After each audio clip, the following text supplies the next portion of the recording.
Hey guys, welcome back to the tennis vlog for the penultimate time during the Australian Open. We have reached the final, and boy, what a final this women's showdown should be.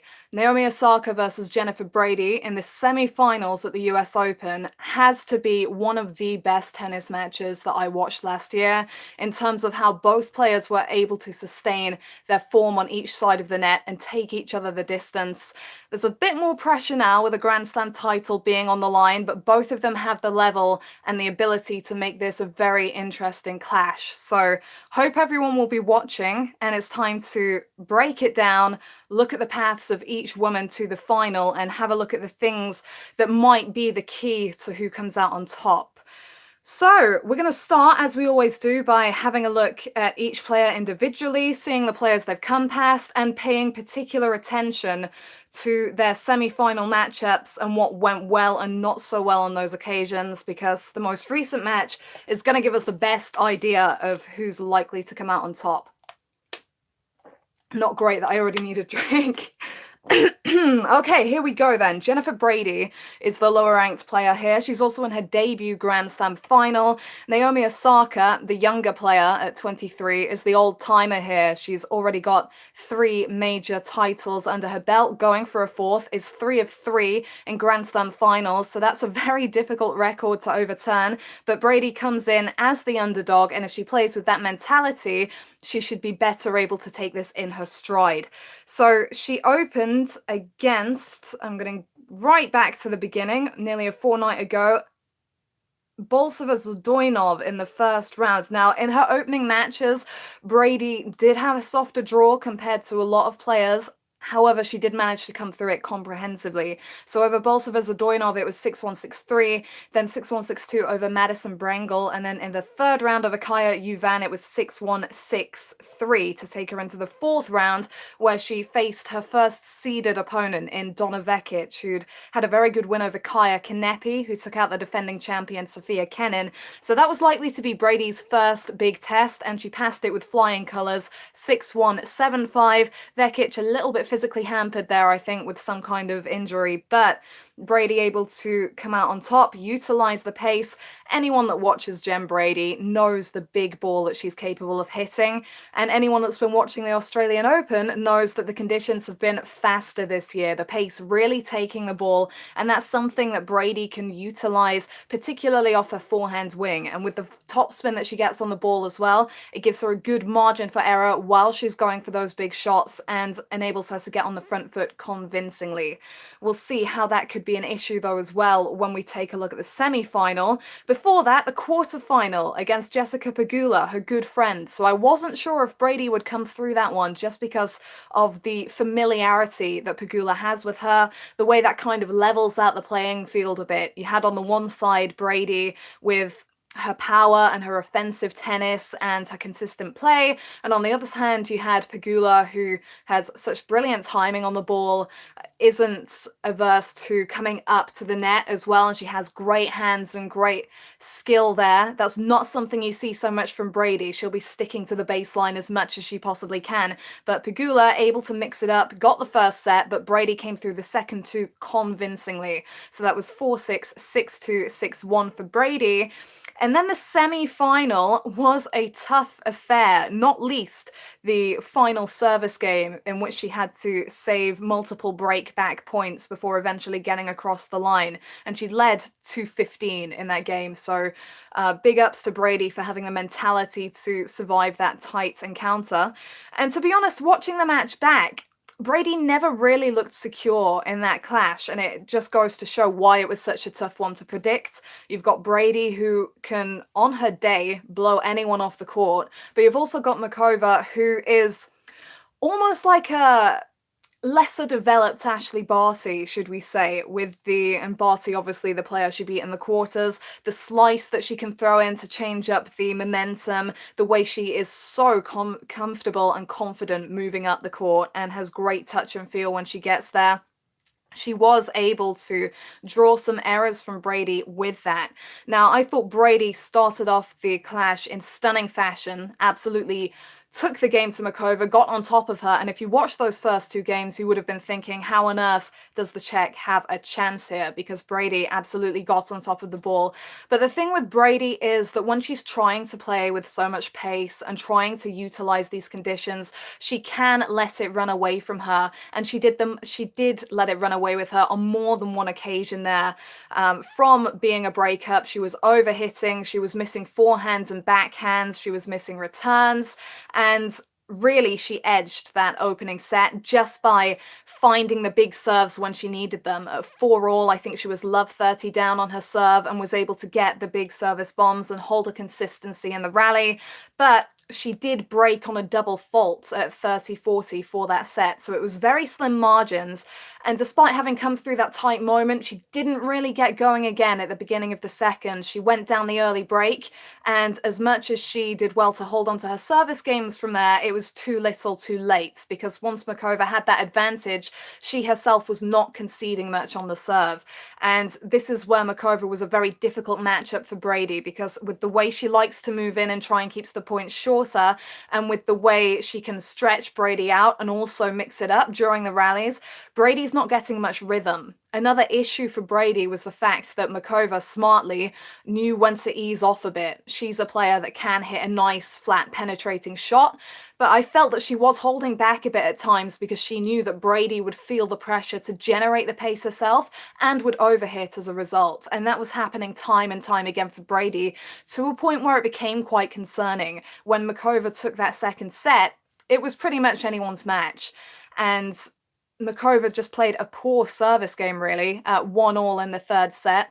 Brady got the advantage, and from there, she served very well. That serve, as it's going to be for Osaka, that's going to be a key for Brady in the final, just because of the cheap points she's able to get on it when she's in uncomfortable scoreboard situations. It's not there all the time. She herself lost the second set on a double fault under some pressure from Makova, who got the double break in that set.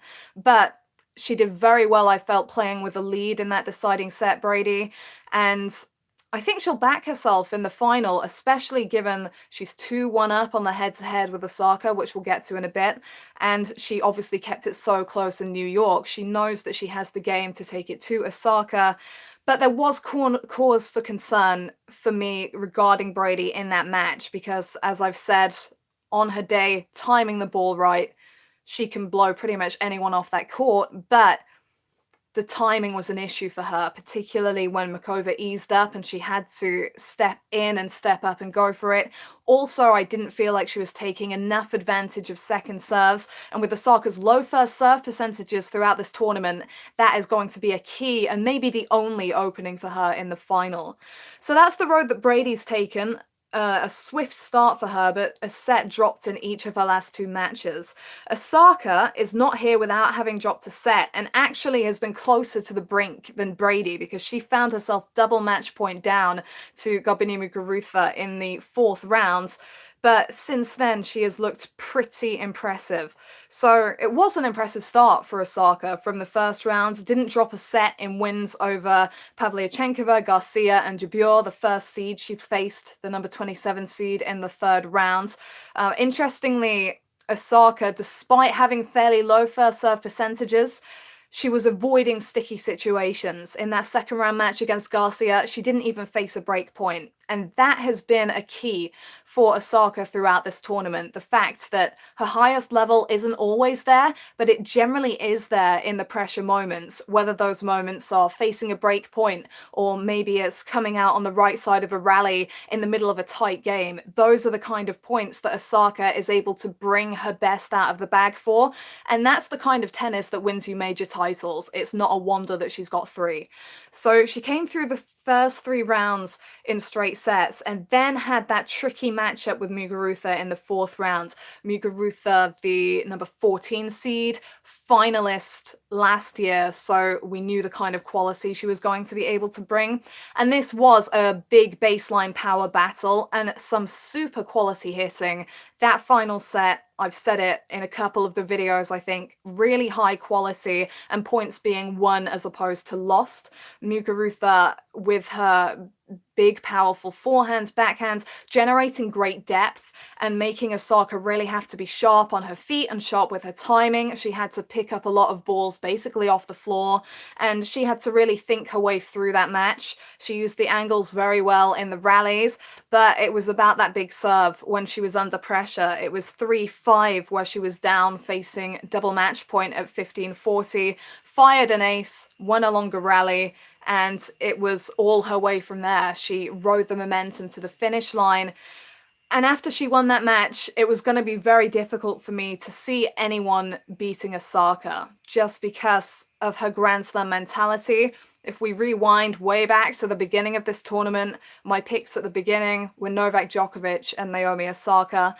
And my main basis for those picks were the mentality that both of them are able to produce in the majors, even if they're in sticky situations. And we definitely saw that from Osaka in the fourth round. Scoot through the quarterfinal then. She backed up that one nicely against Shea Su Wei, a very tricky player who probably even more tricky than the likes of Mukova just because of the way she takes the ball so early, the angles that she generates out of nowhere. It's very difficult to anticipate where she's going. Her shots, her ground strokes tend to drift a bit as well. So for someone like Osaka who likes to hit a big ball, that timing is so crucial, so key, and it can be very difficult to get that. But she saw herself through 6-2, 6-2. Into that semi-final matchup with Serena Williams. I think that for people watching, that was a pretty 50-50 match in terms of it was pretty split who was backing who to come through. If you watched my video, you'll know that I called Osaka to come through that match on the basis of Serena having dominated game styles in Halep and Sabalenka, which she didn't dominate, but she came through anyway, having beaten game styles that she's more comfortable with. Halep, she was able to outlast in many of the longer rallies, but Osaka was always going to play with more depth of shot, more weight of shot, and make that more difficult for Serena. So she was being flung into a much higher intensity match, I felt. And it's the semis and the finals at the majors that have been serious issues for Serena in the mental department. A lot of people are once again trying to write her off, asking the questions of whether this is the last goodbye, whether she's going to close the door from here and not come back. For me, I can't see inside Serena's head, but it seems a bit ludicrous for her to stop now when physically she's proven even this tournament that she can still go toe-to-toe with any player and in fact have the world number 2 or 3 in Simona Halep on the ropes. She was crushing her at times in that quarterfinal. And to be honest, in this match with Osaka, which Osaka won 6-3, 6-4, Serena was the better player from the offset. She was the one dictating the rallies. Within the first 3, 4, 5 games, she was winning the majority of the points between 1 to 3 shots, I would say, unreturned serves, or going big on the return, and Osaka hitting a 1-2 into the net. So Serena was definitely the more impressive to open. Osaka was also pretty shaky in the opening game. That was the only game I watched live, actually. I watched that game and realized that I was not going to have the mental or physical energy to stay up for the whole night of tennis, so I did watch a replay of this instead. And Osaka was so wobbly with her ball toss, has been very iffy. It's something that she struggled with. If you don't have that straight ball toss on your serve, you're going nowhere. And I think that has a lot to say for Osaka's low first serve percentages throughout this tournament. And Serena was able to break through with a little bit of help in the first game, consolidated with ease on her serve. But like I say, it's these tight moments where Serena kind of starts to malfunction, I would say. It's been a common thing throughout her recent major appearances. It's been deceptive the way she's rolled past opposition, because Serena can still dominate. She can still beat her opponents 3 in love or 3 in 2 or whatever. She's still capable of doing that. It's actually when the match gets tighter that mental strength that she used to have at the back end of majors just isn't there anymore. The way this match started going downhill for Serena was the fact that she was playing stronger, But Osaka managed to bring her best for the key moments. So she got back on serve, got the hold, and the moment that Osaka was out in front, I think at 4-3, Serena started to get tight, get frustrated. And to be honest, looking at the unforced error count after the match and looking at Serena's own comments after the match, Serena actually played a cleaner match than I expected looking at those numbers and looking at Serena's comments herself. I've seen her play much worse than that. But I've also seen Osaka play much better. I don't buy the narrative that Osaka blew Serena off the court and forced her into errors. I thought that for much of the match, Osaka was distinctly below her best, particularly on serve. But she hit top level for break points, for points that would set up break points, for set points. She absolutely knows when to bring it. It is that Grand Slam mentality. Serena, on the other hand, while she still hit some impressive shots, she wasn't bringing her best in those moments, and she was found vulnerable in the longer rallies. Osaka did enjoy that when she got her teeth into some of those longer exchanges and was able to pull Serena around a bit. So Osaka came through 6-3, 6-4, and it really was a case, once again, of her being so quality and so supreme in those big moments, coming up clutch with the serve, using the angled cross-court backhand. And strategically throughout the match, some of the things that Osaka did very well was she was careful with her return. Serena was going for big cross-court returns, big winners, which didn't give her too much of a high margin for error. Osaka sent a lot of her returns to Serena's feet, which kind of kept Serena back, kept her at bay, and allowed Osaka to get into a decent rallying position.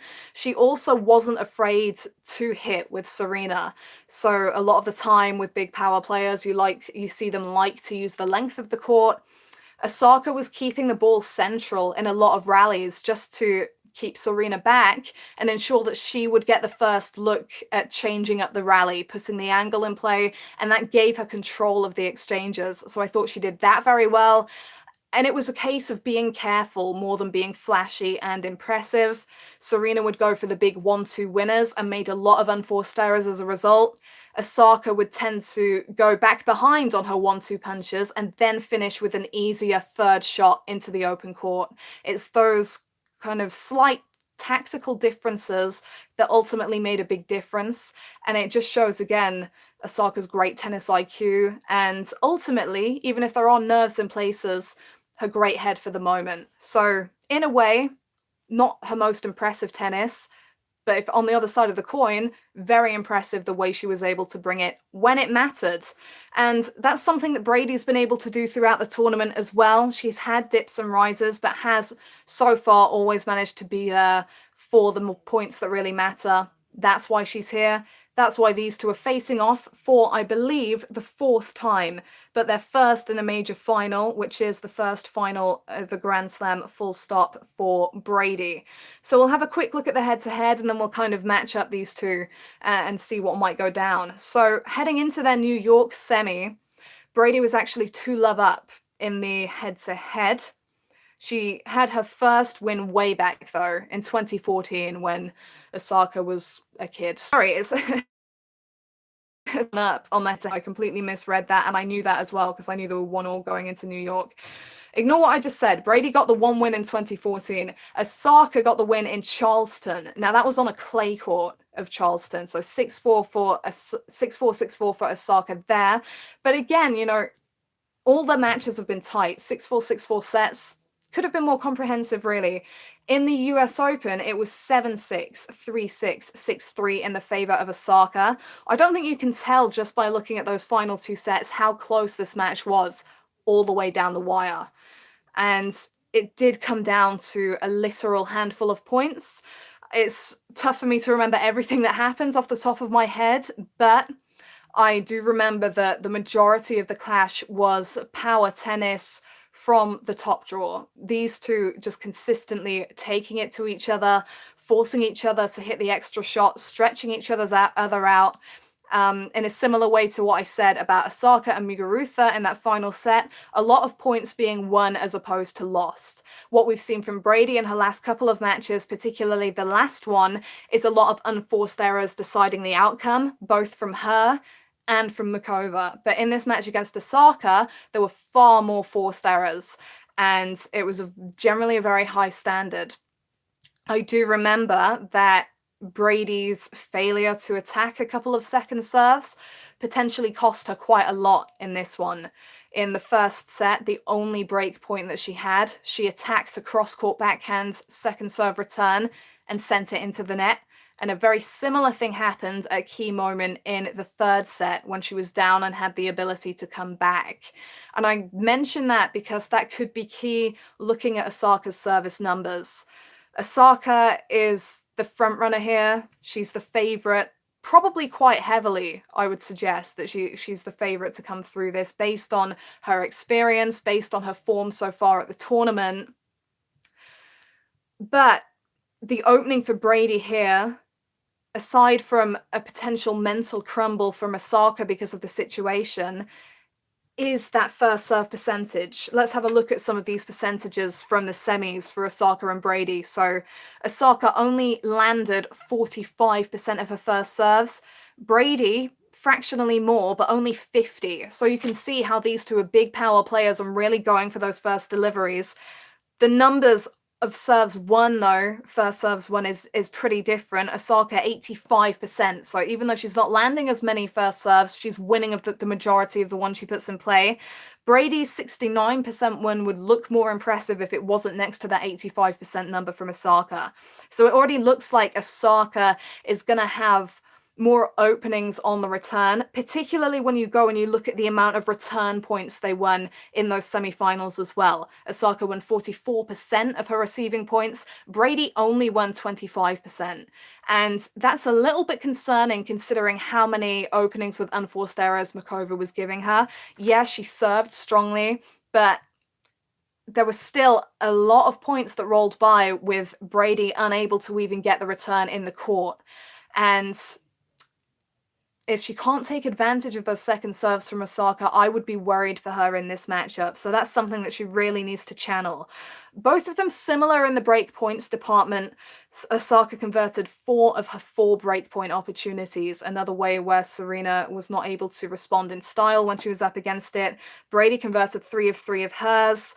Osaka saved 5 of the 7 that she faced, and Brady 4 of the 7. So they've been pretty similar in those big moments, but I think it's been different the way that they've won them. Brady was the benefits. Brady did benefit from a lot of wobbly tennis under pressure from Mukova, I felt personally in that semi-final. Osaka, as I've said, it was more a case of her stepping up to win those big points. So that's when it becomes important to look past the service numbers and look at actually physically how these points were won and lost. What else to say on that?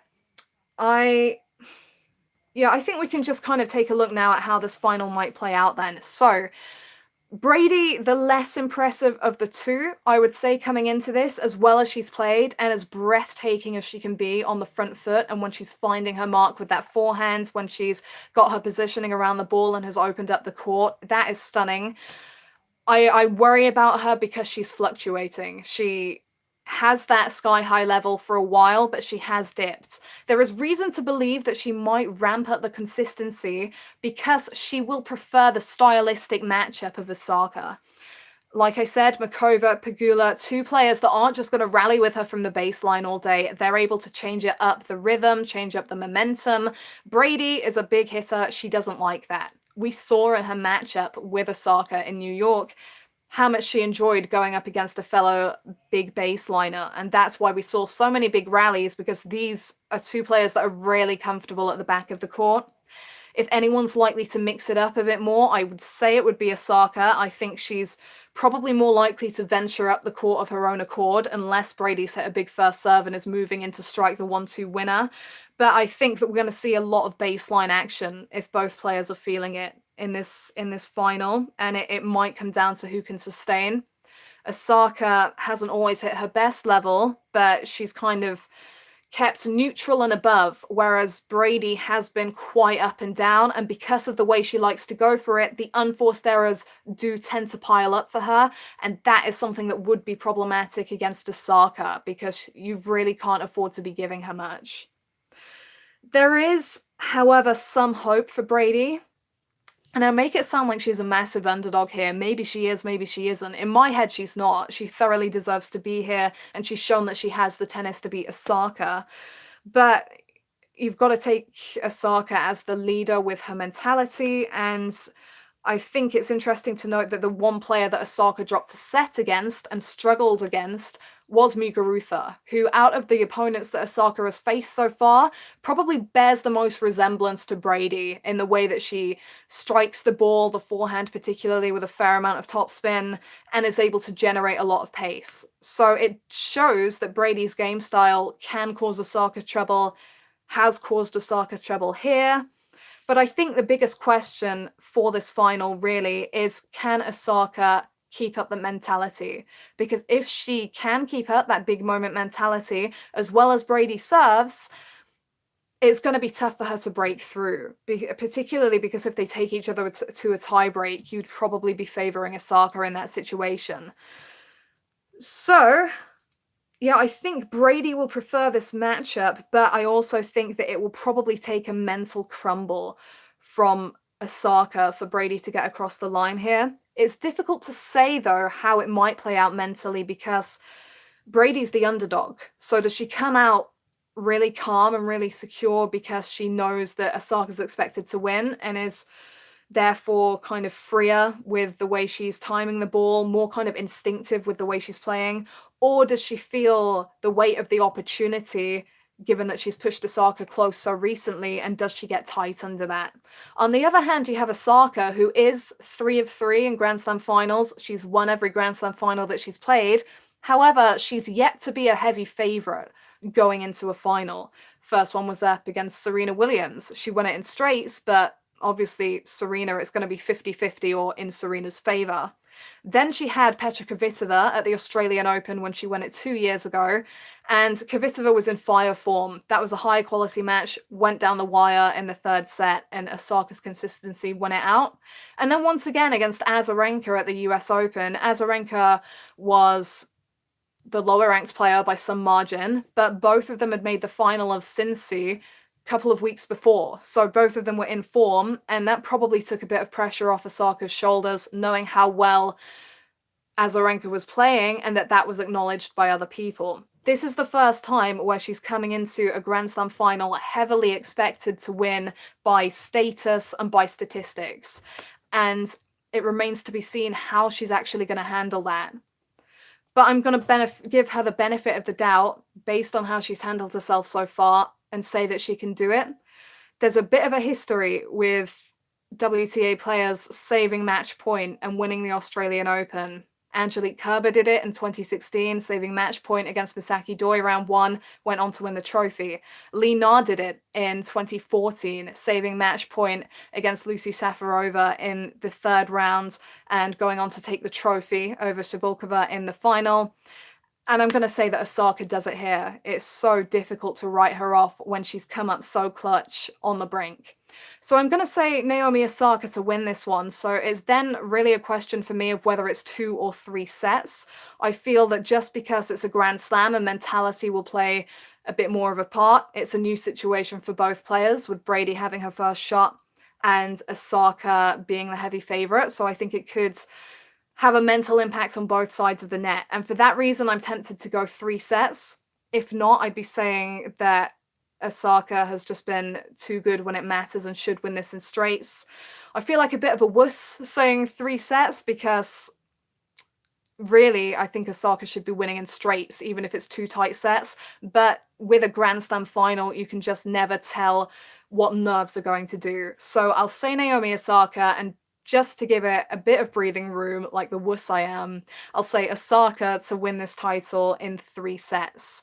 And full credit to Jennifer Brady if she can get across the line, but she's going to have to keep it super clean, and she's going to have to take advantage of those second serves.